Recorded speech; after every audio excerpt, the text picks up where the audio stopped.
Episode 8, When Extremes Meet. It's time. This is my favorite episode of the first season. Finally! Thanks to the events from last time, Asami, Bolin, and Mako all need somewhere to live for the time being, and it's the perfect excuse to get all of the main kids together at the Air Temple Island. The beginning of this episode is so cute and so funny, seeing them all interacting with each other, and even getting to talk to the Airbender kids. I have a couple questions. Is this an all-vegetarian island? Yes. Is that where you train airbending? Yes. Do we have to wear air acolyte clothes? No. Do we each get our own sky bison? No. And final question, how many trees are on this island? 10,552. It's all really cute and really funny, and even Milo seems pretty tolerable here. We shall meet again soon, beautiful woman. Prepare yourself for the best joke in literally the entirety of the whole series. Did you know Korra likes Mako? Nothing I say or edit can make this moment any better. It's comedy perfection. And the best part about it? Nothing here reminds me of my father. Asami starts to fall into a bit of a pitfall here in terms of her dialogue, at least for the rest of this season. At this point, a lot of what she has to say always tends to loop back around to being upset at her father. I get it, and it's not a terrible thing per se. It is a key element for her characterization and development. I just wish she was able to express herself more without having to name drop him all the time to do it. But I'm starting to think I have daddy issues. I think you have a bunch of issues. We hop on over and meet our new chief of police, who is not worth remembering, honestly. And I just wanted to interrupt this moment to point out something. Look how cool the pattern is on her robes. Oh my god, this flower thing? Wow, that's pretty. I never noticed before. That is why, for all matters involving the Equalists, I will report directly to him. Hold up. Wait a minute. Something ain't right. Now that your little pro-bending distractions are over, I look forward to your return to my task force. There's no way I'm rejoining your vanity project. This does bring up a pretty important aspect with the first season that I do think is the biggest detriment to its flow and pacing. A lot of the first half of the show ends up being completely forgotten after this point. We don't do any more pro-bending, and Korra was only in Tarlok's task force for that one episode, but it keeps getting talked about. And I liked those scenes and those scenarios in essence. They helped to develop our characters, have them just hang out with each other, overcome conflicts together, but in the long run for the story, it's just a bit weird. You'd think these elements could have tied into the plot proper, and that would explain why we focused on these things so much, but it seems like more just excuses for them to meet each other, and then after everything happens, we don't really go back to it.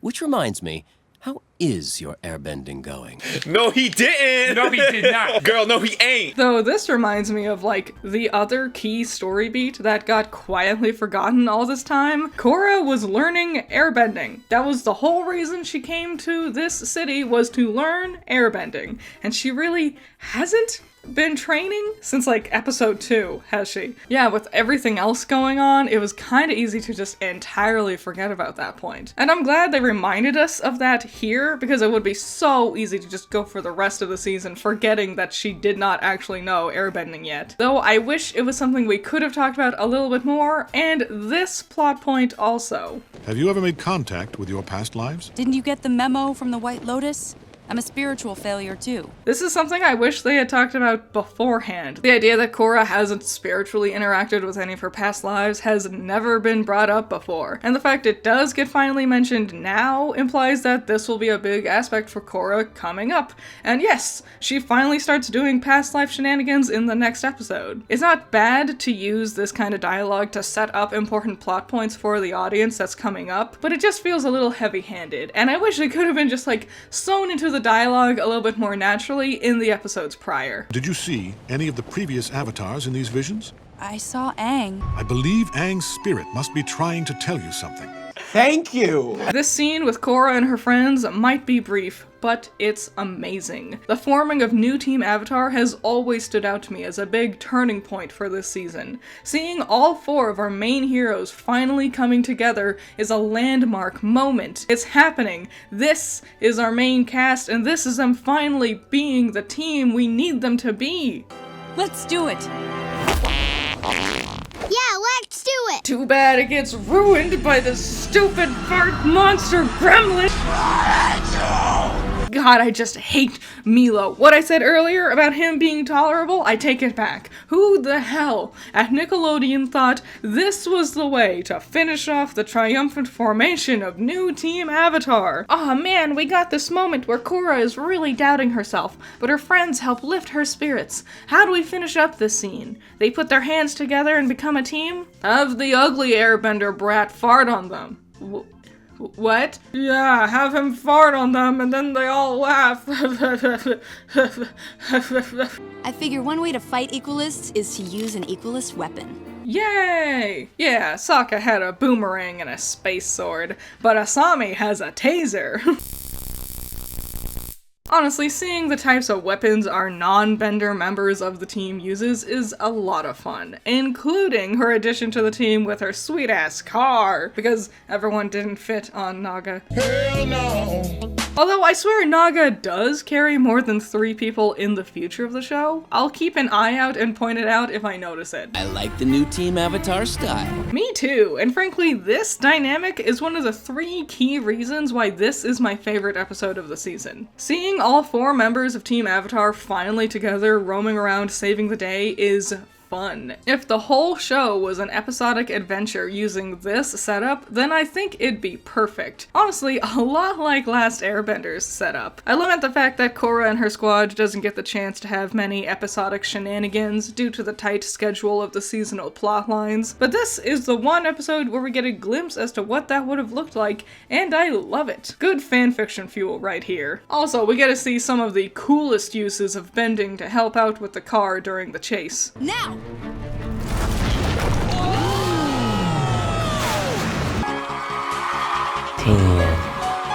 But then, once it starts getting really hype and fun, suddenly we get that cold wake-up call of reality. They're not equalists. They're just normal people who want their rights back. I think it's commendable that Korra attempted to touch on a topic that was as sensitive as discrimination. Do they handle the topic well? I think that might be debatable, but one thing they don't shy away from is the brutal honesty of how it works. First, politicians or people looking to gain power use fear-mongering. It also puts into effect a curfew, ensuring all non-benders are in their own homes by nightfall. Then the biggest gang around, the police, go on power trips. All non-benders, return to your homes immediately. Then they take away whatever the marginalized people have and try to paint them as the aggressors once they rightfully want their rights back. Yeah, as soon as you turn our power back on. And basically, the people in charge push and push until they can find an excuse to treat the people they look down on exactly how they think they deserve to be treated, to then further push the narrative that they're dangerous, so then we can go back to the beginning with even more fear-mongering. It's a very sad, real-world tactic that I'm sure you all are painfully aware of even today. So I'm impressed Nickelodeon and The Legend of Korra even attempted to show how this sort of discrimination happens, especially when the cops are involved, because in reality, the resolution to these things don't happen quickly, or easily, or even at all sometimes, which really sucks. But that's not how a narrative format can really play things out. Keeping things on topic with Korra, this line of dialogue always stuck out to me. Please help us. You're our avatar too. Korra, up until this point, hasn't seemed to really give non-benders much of a thought, especially in the face of the equalists being her primary antagonists. And while Korra doesn't hate all non-benders, this really was the moment she had to realize the extent generalizations will have on the effect of others. This scenario is the second key reason I love this episode the most. It tried to do a lot of heavy stuff here. It's the beginning of a very interesting conversation about the police abusing power, discrimination, and ableism. Unfortunately, after Asami and the brothers get arrested, Korra, and in turn the audience, kind of is forced to ignore the civilians. Like, yeah, she helped them and was trying to help them further, but once her friends got in trouble, we get derailed with them, and we don't come back to the civilians except for, like, afterthoughts here or there. 3 of Avatar Korra's friends were wrongly arrested tonight. I'd like you to release them immediately. Was rounding up innocent people and claiming they were equalists. They should be released too. So again, I'm impressed they attempted to touch on the topic like this, but it's debatable how good of a job they did with the whole execution. Anyways, Korra and Tenzin try to reason with the police, but since all cops are bastards, they get nowhere with him, and Korra decides to take matters into her own hands. And this leads us to the third and final key reason this episode is my favorite of the season. This fight.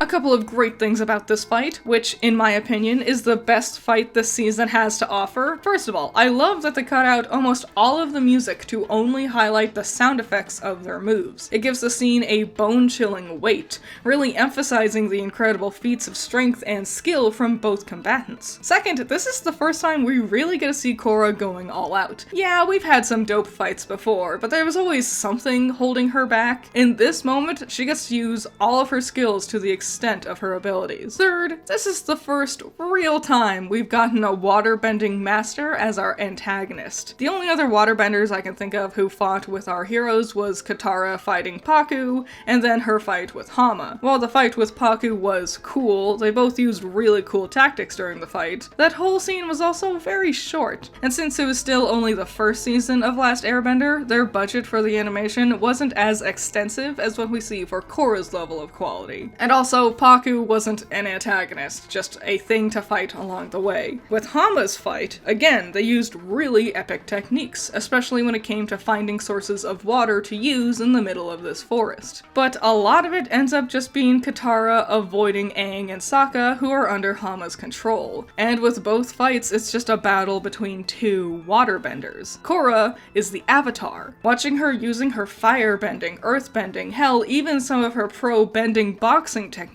during this fight is cool, and with our waterbender being a real villain this time around, it shows the extent of what all waterbending is truly capable of in the hands of a real antagonist. And lastly, of course, that horrifying moment. Bloodbending was, without a doubt, the scariest thing the world of Avatar ever introduced. Quite frankly, I had assumed that they would try to quietly forget about it, so when Korra brought it back in full force, I was blown away. What a heart-pounding cliffhanger to be left off on. All of our heroes are locked up, in dire straits, and fighting against seemingly impossible odds. A crazy powerful bloodbender who doesn't need to use the full moon in order to do his bloodbending, who also has complete control over the police and their legal system. This is crazy. Tarlok went from being this annoying jerk bubbling in the background to a real threat. Say goodbye to Republic City, Avatar Korra. You'll never see it again. I hope it's obvious why this is my favorite episode. It keeps me on the edge of my seat the whole time. It's excellent with its concepts, its action scenes, and the character moments keep me thinking about it long after I finished watching it too. I didn't have a lot of gags in my review this time around. It felt a little ill-timed with how serious everything got after the halfway point of the episode, which also makes the episode's attempts at humor in the beginning also feel a tad out of place. Or maybe I just really hate the stupid Milo farting on everyone joke. If I ignore that one moment though, the lighthearted tone early on did feel totally fine. Like the last moments of brief happiness before the shit really hits the fan. We're rounding up to episode 9 next time. That means we are quickly closing in on the finale of the season. How will Korra be able to stop Tarlok and his task force? And also stop Amon with his equalists? Well, we gotta tune in next time to find out. Hair look like the back of a toaster. Your mama. Teen Titans! Your mama so old, she older than your grandmama. Your mama so dumb, they told her it was chilly outside, she wouldn't got a bowl. Fuck the police! Your mama so fat, she on both sides of the family. That's okay, your mama so dumb, she thought a quarterback was a refund. Shout out to my $10 patrons, you're all amazing. Nako, James Dodds, Cool Duck, Andrew, Valhalla Knight, Chamomile, G Extreme, Classy Critic, Sunny Shy, Azoth, Great Bar, Jake, Amber, Hype Man, Zero to Hero, Isaiah, Scaring Crows, Not All That Evil, Messiah Complex, Jacob, Virus, Ben's Sketchbook, The Watcher, Omega Fighter, JP, Wild Pilot, and Josh. So yeah, thanks for watching this video. I hope you liked it. Do you like this episode? Do you agree with me? This is the best episode of the first season. Any and all thoughts and opinions about my video or the episode, or wrapping up season 1 of Korra, leave your thoughts and comments in the comments below. I'd love to see them. And I'll see you in the next one. Bye bye.